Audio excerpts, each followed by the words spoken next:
être invité à avoir une autre lecture de la conduite des débats par le tribunal.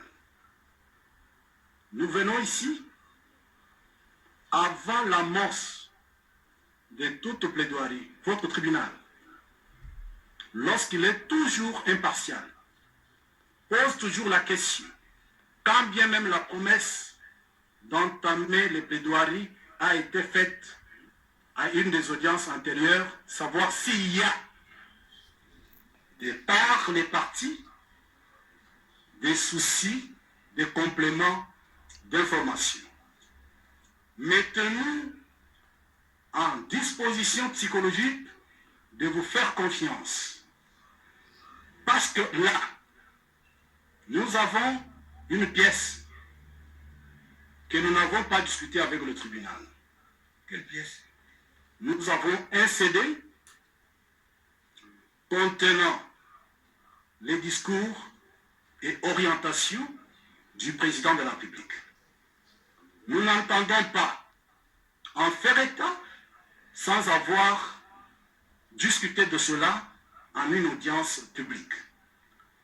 Au-delà de l'audience passée, qui, aux yeux de la défense, et même de tout observateur du procès, avait revêtu le caractère du procès d'usure, parce que les parties ont été entendues au moment où ils avaient épuisé toute résistance.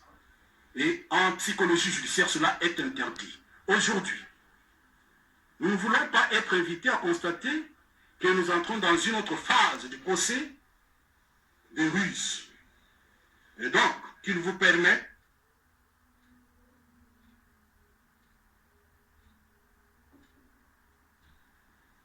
Non, ruse de la part des... Je suis en train de parler, de plaider avec mes mots que je n'emprunte pas du tribunal et que je n'entende pas emprunter, pour vous répondre. c'est-à-dire, Parler de ruse de la part de qui? c'est une intimidation, je me retire alors. Cette pièce n'étant pas discutée, le tribunal ne peut pas inviter de manière péremptoire, vous devez plaider. La plaidoirie, c'est de connivence entre le tribunal et les parties. Vous dites que notre client serait complice ou qu'auteur de certaines préventions par rapport à la construction de certaines maisons, dont certaines sont sur terrain. Votre tribunal se trouve éclairé sans se rendre compte de ces moyens de défense. C'est pourquoi nous versons séance tenante ce CD pour que, le cas échéant,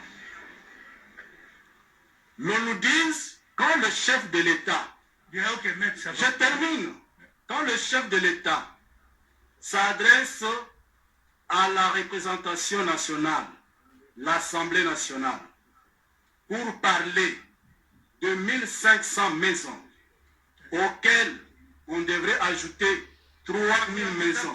Je termine, Monsieur le Président. On a compris. Non, je justifie. Je ne serai pas long. Auxquelles 1500 maisons devraient être ajoutées 3000 maisons. Le ministère public, la République, ont-ils la lettre du président de la République adressée au gouvernement par laquelle il leur demande, parce qu'il est dit qu'il devrait diligenter le décaissement. Si le chef de l'État n'agit pas par son directeur de cabinet, il aurait agi par quel autre moyen? Est-ce que le discours qu'il a tenu devant, je termine par là, devant la représentation nationale, est-ce un mensonge à la population? Merci. Voilà raison pour laquelle nous produisons cette pièce à discuter. Merci. Pour enchaîner, Monsieur le Président, Oui. nous devons débattre à armes égales avec le ministère public, qui est notre principal adversaire. Ce souci avait été soumis pendant l'instruction à votre tribunal, parce que vous vous souviendrez qu'à chaque fois que nous posions des questions,